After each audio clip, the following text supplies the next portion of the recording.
Bismillahirrahmanirrahim. Syahrul Ramadan allazi unzila fihi al-Qur'an hudan lin-nasi wa bayyinatin minal huda wal furqan. Bahwa bulan Ramadan itu adalah istimewaannya adalah diturunkannya Al-Qur'an.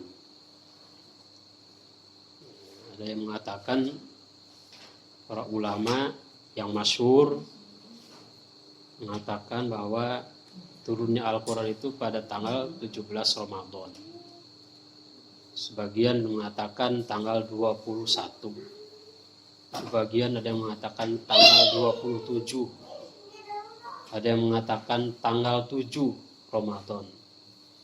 Jadi berbeda pendapat karena memang tidak ada penjelasan di dalam Al-Quran tanggal berapa diturunkannya Al-Quran.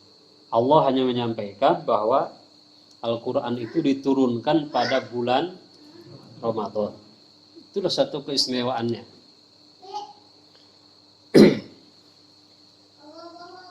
Begitu juga bersamaan dengan diturunkannya Al-Quran itu, kemudian Allah juga menurunkan yang namanya Lailatul Qadar, yaitu malam yang sangat istimewa, yang hanya diberikan kepada umat Islam, umatnya Kangjeng Nabi. Umat-umat sebelum Nabi Muhammad itu tidak diberikan keistimewaan seperti itu.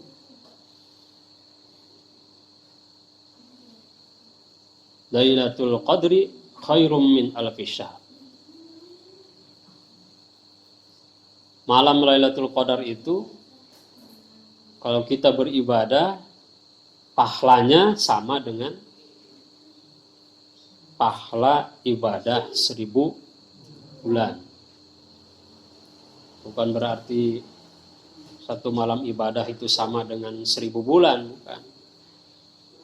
Jadi kalau kamu punya pemahaman seperti itu, maka cukup satu malam Lailatul Qadar saja, sesudah itu tidak usah ibadah lagi. Karena 60 bulan itu sama dengan kurang lebih 80 tahun. Nah, manusia itu umurnya rata-rata di bawah 80 tahun. Jadi kalau punya pemahaman bahwa dengan ibadah pada malam Lailatul Qadar itu sama dengan 1000 bulan, itu berarti kita tidak perlu ibadah lagi, cukup pada malam Lailatul Qadar aja. Pahalanya yang menyamai itu pahalanya. Berarti kalau kita ibadah satu malam Lailatul Qadar saja, kita pahalanya sama dengan orang yang ibadah selama 80 tahun atau 1000 bulan itu. Lailatul Qadar itu juga berbeda pendapat para ulama. Ada yang mengatakan malam 21, ada yang mengatakan malam 23. Tapi yang jelas malam Lailatul Qadar itu hanya satu malam. Karena itu Allah merahasiakan malam Lailatul Qadar itu. Mungkin saja malam Lailatul Qadar itu jatuh pada malam pertama. Maka yang tidak ibadah pada malam pertama ketinggalan Lailatul Qadarnya. Mungkin saja malam Lailatul Qadar itu pada malam kedua, mungkin saja pada malam ketiga, mungkin saja pada malam ke-29. Nah, kenapa dirahasiakan? Supaya kita sebagai umat Kanjeng Nabi mau beribadah setiap malam. Memang ada ciri-ciri yang diberikan oleh para ulama, misalnya kalau langit pada pagi hari itu redup, misalnya ya, mataharinya. Biasanya katanya kalau malam Lailatul Qadar itu malam-malam itu semilir angin gitu. Tapi kan beda-beda. Kalau yang tinggal di Lembang, angin tiap malam semilir. Ya kan?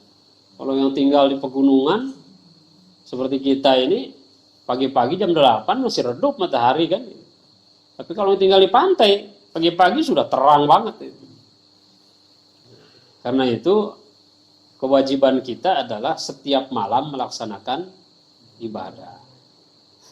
Jangan ketinggalan baca Qur'annya, ya. Tarawehnya, sholat sunnahnya, apalagi yang namanya tahajud ya. Apalagi kalau kita punya keinginan, punya hajat, itu harus malam-malam Ramadan itu adalah malam yang sangat sangat mustajabah untuk diijabahnya doa itu. Setiap malam, mudah-mudahan dengan beribadah setiap malam, pasti kita akan ketemu dengan Lailatul Qadar itu.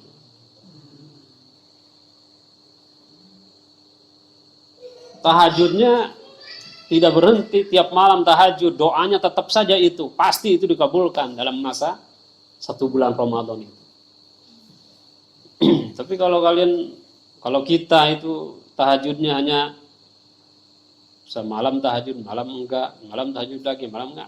Pas Lailatul Qadarnya pas kita enggak tahajud. Nah, maka para ulama itu ada yang memberikan tanda orang yang dapat Lailatul Qadar, cirinya adalah kehidupannya itu selalu dalam lindungan Allah, kehidupannya itu selalu dalam jaminan Allah, begitu. Jadi kalau selama 1 tahun itu hidupnya aman, tentram, ekonominya lancar, rezekinya lancar, berarti pada waktu bulan Ramadan itu kemungkinannya dia dapat Lailatul Qadar. Itu ciri utamanya begitu. Tapi kalau dalam setahun setelah bulan Ramadan itu hidupnya susah terus, banyak masalah terus, pusing terus, gitu, penyakitan terusnya, itu kemungkinan pada bulan Ramadannya tidak dapat Lailatul Qadar. Walaqalbi munajitun yasha'atu kulli